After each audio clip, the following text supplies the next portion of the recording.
Assalamualaikum warahmatullahi wabarakatuh. Di video ini kami akan menjelaskan tentang materi kimia bab 2, yaitu minyak bumi, dengan guru pengampu Ahmad Muzaki. Sebelum itu, perkenalkan kami dari kelas 11 MIPA 2, kelompok 2 yang terdiri dari Anindita Rahmania Putri, Ivana Agustina Putri, Muhammad Febri Wahyu Pratama, Octavia Fitri Andini, dan Zaskia Laras Kinanti. Materi pada bab minyak bumi ini terdiri dari yang pertama, proses terbentuknya minyak bumi yang akan dijelaskan oleh saya, Ivana Agustina. kedua, fraksi minyak bumi yang akan dijelaskan oleh saya, Muhammad Febri Wahyu Pratama. Yang ketiga, mutu bensin yang akan dijelaskan oleh saya, Anindita Rahmania Putri. dan yang terakhir, pembakaran hidrokarbon yang akan dijelaskan oleh kami, Octavia Fitri Andini. dan Zaskia Laras Kinanti. Yang pertama, kita akan membahas tentang proses terbentuknya minyak bumi. Minyak bumi terbentuk dari proses pelapukan fosil tumbuhan dan hewan yang tertimbun dan mengendap berjuta-juta tahun yang lalu. Sisa tumbuhan dan hewan ini tertimbun endapan lumpur, pasir, dan zat lain, serta mendapat tekanan dari panas bumi secara alami. Bersamaan dengan proses tersebut, bakteri pengurai merombak senyawa-senyawa kompleks menjadi senyawa minyak bumi yang berkumpul pada pori-pori batu kapur atau batu pasir. Dengan adanya gaya kapiler minyak bumi bergerak perlahan-lahan ke atas dan lama-kelamaan akan membentuk cekungan. Jika gerakan ini terhalang batuan yang tidak berpori, terjadi akumulasi minyak dalam batu ini. Sebabnya minyak bumi disebut petroleum, atau petrus artinya batu dan oleum artinya minyak. Untuk lebih jelasnya, perhatikan gambar berikut. Daerah di dalam lapisan tanah yang kedap air terdapat berkumpulnya minyak bumi disebut antiklinal atau cekungan. Di dalam cekungan ini, lapisan paling bawah berupa air, lapisan di atasnya adalah minyak bumi, dan rongga di atas minyak bumi berisi gas alam, dan minyak bumi ini diambil melalui proses pengeburan. Minyak bumi merupakan campuran kompleks yang sebagian besar terdiri dari senyawa hidrokarbon. Hidrokarbon yang terkandung dalam minyak bumi sebagian besar tersusun dari senyawa alkana, hidrokarbon jenuh, dan sedikit alkena, alkuna, alkadiena, hidrokarbon tidak jenuh. Untuk jelasnya, perhatikan tabel berikut.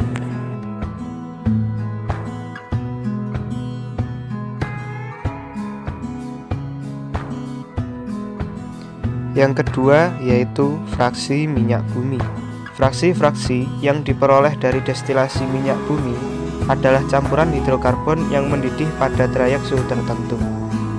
Destilasi ini dilakukan dalam menara destilasi yang terdapat plat-plat dengan jarak tertentu dan merupakan sejumlah sungkup udara atau bubble caps.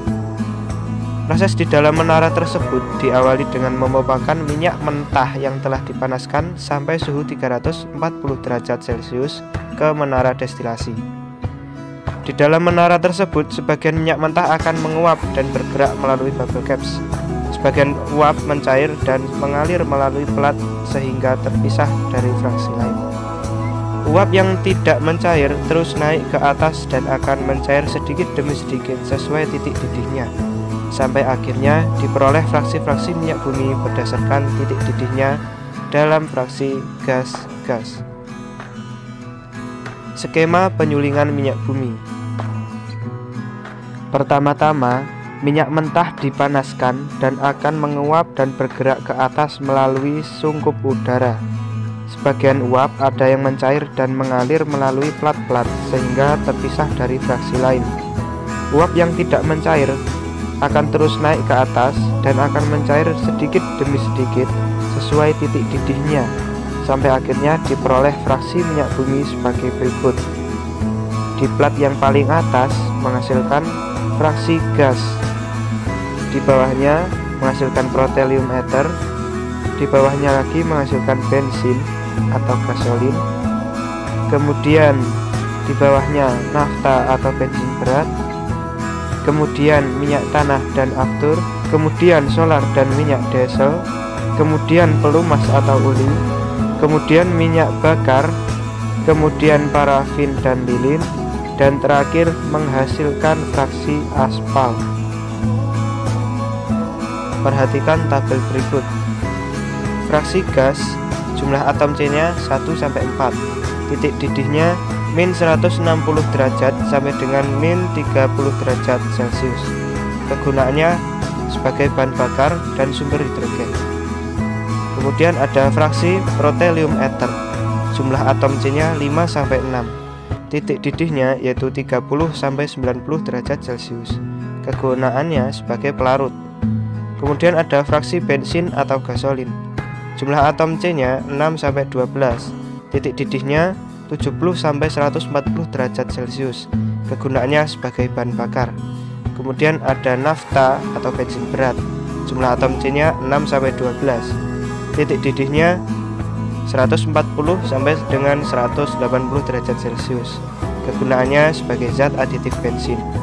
Kemudian ada fraksi minyak tanah dan aftur, jumlah atom C-nya 9-14, titik didihnya 180 sampai 250 derajat Celcius.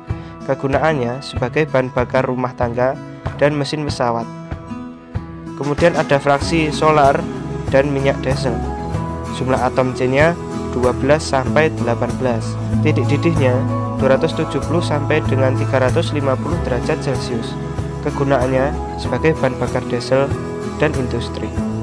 Kemudian ada fraksi pelumas atau oli, jumlah atom C-nya 18 sampai 22, titik didihnya 350 derajat Celcius ke atas. Kegunaannya sebagai pelumas. Kemudian ada fraksi minyak bakar, jumlah atom C-nya 22 sampai dengan 25, titik didihnya 350 derajat Celcius ke atas. Kegunaannya sebagai bahan bakar industri. Kemudian ada fraksi parafin atau lilin, jumlah atom C-nya 20 ke atas, titik didihnya 350 derajat Celcius ke atas. Kegunaannya sebagai penerangan. Kemudian yang terakhir ada aspal dengan jumlah atom C 20 ke atas, titik didihnya 350 derajat Celcius ke atas, dan kegunaannya sebagai pelapis jalan raya. Proses destilasi terdiri dari dua proses, yaitu primary processing atau proses tahap pertama dan secondary processing atau proses tahap kedua. Proses tahap pertama adalah proses destilasi bertingkat. Destilasi bertingkat merupakan proses destilasi yang dilakukan berulang-ulang untuk mendapatkan berbagai macam fraksi yang berbeda titik didihnya. Kemudian, proses tahap kedua merupakan proses lanjutan dari proses tahap pertama, yang mana proses-proses yang terjadi pada tahap kedua ini meliputi sebagai berikut. A. Cracking atau perengkahan. Tujuannya adalah untuk mengubah struktur kimiawi senyawa-senyawa hidrokarbon. B. Proses ekstraksi, yaitu pembersihan produk dengan pelarut. C. Kristalisasi. Kristalisasi merupakan proses pemisahan fraksi melalui perbedaan titik cairnya. Dan terakhir ada treating atau pembersihan dari kontaminasi. Pembersihan ini dilakukan untuk mengantisipasi bila ada primary processing terjadi kontaminasi oleh kotoran. Pembersihan dilakukan dengan cara menambahkan soda kaustik atau NaOH atau tanah liat atau melalui proses hidrogenasi. C. Mutu bensin. Bensin atau sering disebut gasolin premium terdiri dari campuran isomer heptana C7H16 dan oktana C8H18. Bensin merupakan salah satu fraksi minyak bumi yang digunakan sebagai bahan bakar mesin dalam kendaraan bermotor. Mutu bensin ditentukan oleh jumlah ketukan knocking yang ditimbulkan, yang mana dinyatakan dengan nilai oktan. Semakin tinggi mutu bensin, berarti jumlah ketukan semakin sedikit dan nilai oktannya semakin tinggi. Sebagai pembanding dalam penentuan bilangan oktan pada bensin, digunakan nilai N-heptana dan iso-oktana. Iso-oktana memberikan ketukan paling sedikit diberi nilai oktan 100 dan N-heptana menghasilkan ketukan paling sedikit diberi nilai 0. Contoh, suatu campuran terdiri dari 80% iso-oktana dan 20% N-heptana. Nilai oktannya sama dengan 80% dikali 100 ditambah 20% dikali 0 sama dengan 80. Untuk lebih lengkapnya perhatikan tabel berikut. Nilai oktan melambangkan kualitas pembakaran bahan bakar yang setara dengan sekian persen dari S-oktana dan N-hektana. Semakin tinggi angka oktan, maka semakin baik mutu bensin tersebut. Mutu dari bensin ditentukan dari efektivitas pembakarannya dalam mesin, yang ditentukan melalui ketukan yang terjadi. Ketukan ini terjadi akibat bensin terbakar pada saat yang tidak tepat sehingga terjadi gangguan pada gerakan piston. Bensin yang baik tidak menimbulkan knocking atau ketukan pada mesin. Penambahan TEL dan MTBE. Bensin yang berantai hidrokarbon lurus kualitasnya kurang baik karena mengakibatkan penyalakan atau knocking pada mesin sehingga mesin menjadi cepat rusak. Namun knocking ini dapat dikurangi dengan penambahan TEL, yaitu PBC2H54. Penambahan 2-3 mili TEL ke dalam 1 galon bensin dapat menaikkan nilai oktan 15 poin. Kekurangan dari penambahan TEL ini adalah dalam pembakaran bensin akan menghasilkan oksida timah hitam yang keluar bersama asap knalpot atau menempel pada mesin, sehingga untuk mengantisipasinya maka dalam bensin bertimbal ini dicampurkan 1,2 dibromoetana sehingga endapan PBO dalam mesin tidak terjadi. Rumus struktur dari TEL dan MTBE sebagai berikut.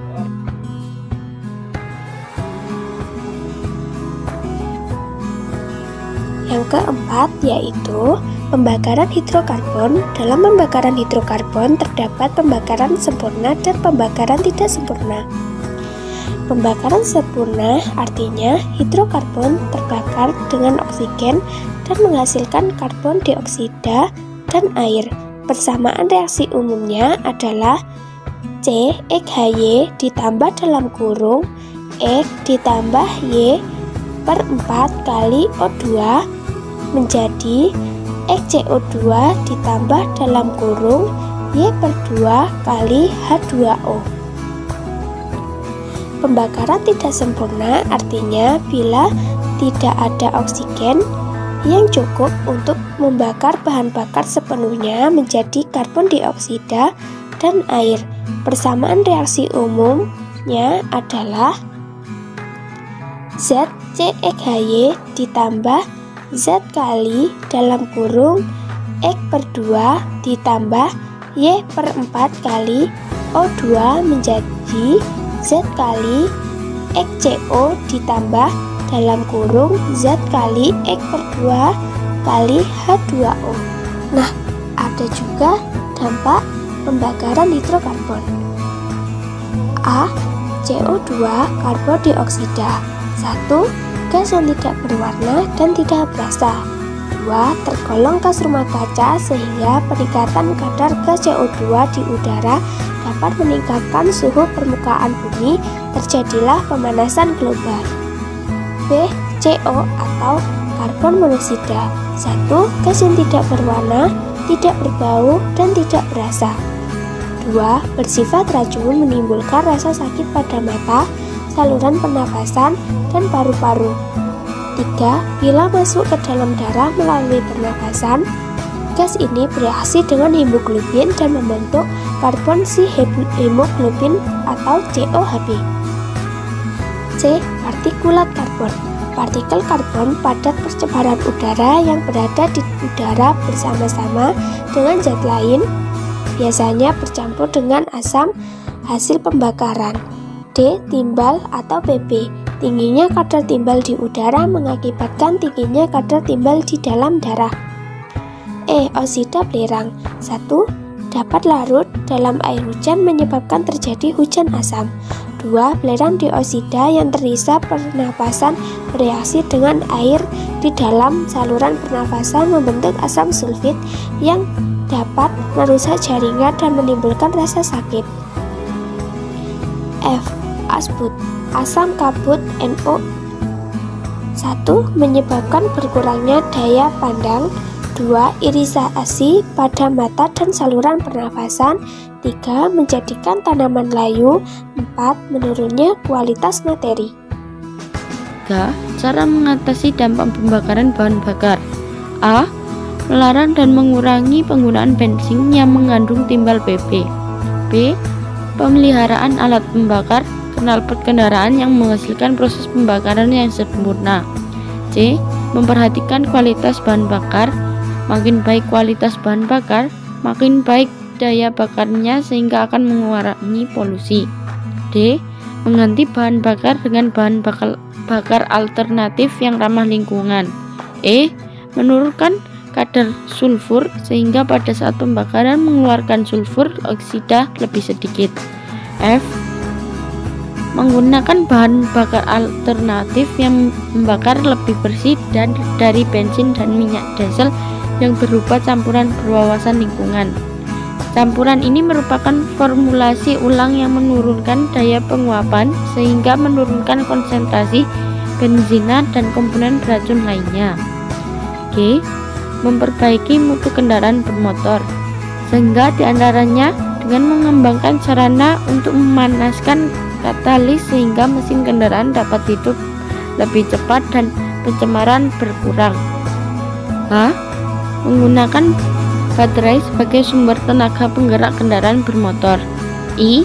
Memanfaatkan turbin angin dan sel tenaga matahari dengan tingkat pencemaran 0. J. Produksi bensin yang ramah lingkungan, misalnya bensin tanpa timbal. K. Penggunaan EFI atau Electronic Fuel Injection. I. Penggunaan konverter katalitik pada sistem buangan kendaraan. M. Penghijauan atau pembuatan taman dalam kota. N. Penggunaan bahan bakar alternatif yang dapat diperbarui dan yang lebih ramah lingkungan seperti tenaga surya dan sel bahan bakar. Sekian penjelasan dari kami. Terima kasih. Wassalamualaikum warahmatullahi wabarakatuh.